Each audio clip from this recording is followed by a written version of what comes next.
Hello, I'm Connard, and I created the Washout Watchdog, and I wanted to go over a few of the features and benefits before we got started. The biggest question people have is, what do I do with all the concrete in my chute? And I've got to tell you, it's your responsibility to let the contractor know that everything's in the chute is going to belong to him, so we ask for their help. When we get to the job site, we let them know that we have a rinse down system, so we're not going to leave anything on the job site, but we're going to need the assistance of the contractor, the person running the chute, to make sure that any of the concrete that's in the chute has a place to be disposed of on the job site. Sometimes we put it into a wheelbarrow, other times they'll just rake it on the ground.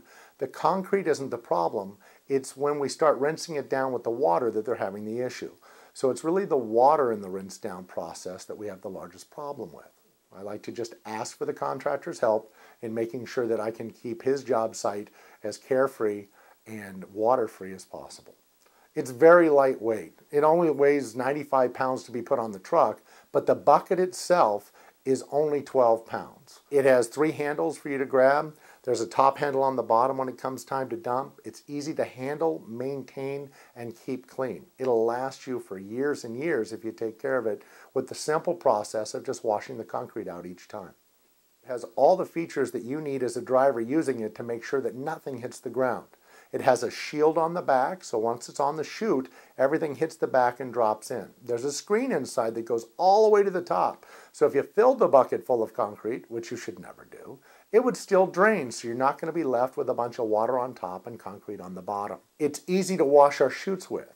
I've designed it with a valve on it so that you don't have to have the hose hooked up dragging it through the mud every time you do something. And you'll see in the video, we put it on the ground, we wash all the extensions, we hang them up, and then we put it on the flop over. And what this does is it keeps our hose short so that we don't have a bunch of hose to have to work with. From there, I raise my bucket up and hook up my hose, open the valve, and then I go upstairs. And when I'm upstairs, the bucket's draining the entire time. As a matter of fact, it's empty when you get downstairs, making it a very fast process. The great part of the rack is when you get back to the yard in your washout pit, you don't have to take the bucket out and dump it somewhere. You simply lay it backwards in the rack, and you'll see this in the video, hitting it with the hose, tilting it just a little bit to get that last little bit out, throw it back in and go. And then the tank is made out of plastic. And it has a little plug at the very bottom to get all the sediment out, either at the end of the day or every round. So this belongs to the contractor, and the rest of the mess goes into our bucket and our tank. We take it back to the yard. If you have all your extensions on, you simply put the Washout Watchdog bucket on the ground. You lower your chute into it. You wash that chute, tilt it up, move your bucket up, finish the wash out of that chute, and then hang it up. Start your next one, same process. The hose is designed to work with a flop over or one chute. It can even work with 2 at 10 feet.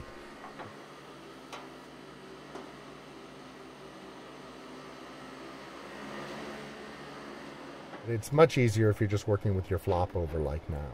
I'll wash the chute down. I'll move it back and forth, left and right. Then I put my hose on. So I have a lot of freedom with our bucket the way it's set up with our valve. I open my valve, I extend it, I lock the chute into place, I go upstairs, I hit my fins, I do my unloading hopper, I do my hopper, I come back down, my bucket's already drained.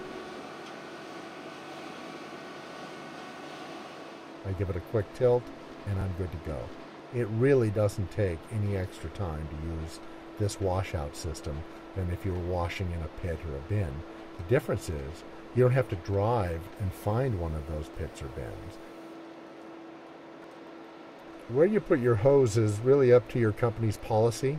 Some people leave the hose hooked up to the inlet and the valve on the bottom, and they wrap it around the tank or they secure it in some way. As you can see, there's only a couple of shovelfuls of rock inside.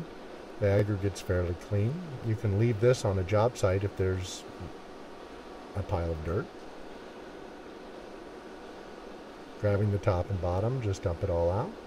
Then I like to rinse it out on the inside, and we can either clean it back at the plant or the next time we use it. Other companies just put their hose back inside our bucket. So where you use your hose is really up to your company policy.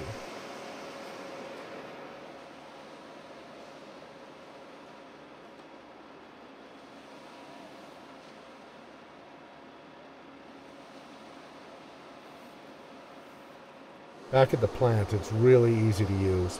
You get loaded, you pull out to the washout area where you go to adjust your load. You open your valve and let the water go on the ground.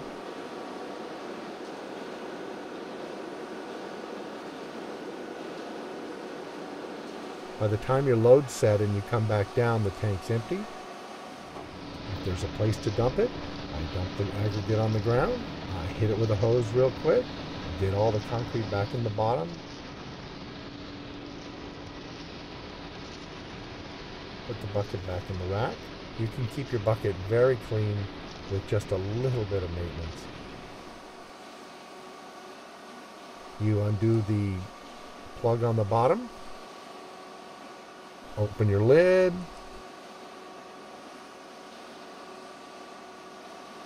You wash it out.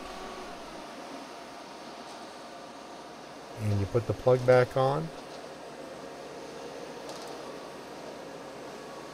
Put the lid back on and you're ready to go. Our tank is made out of plastic. It's really easy to keep clean and maintain.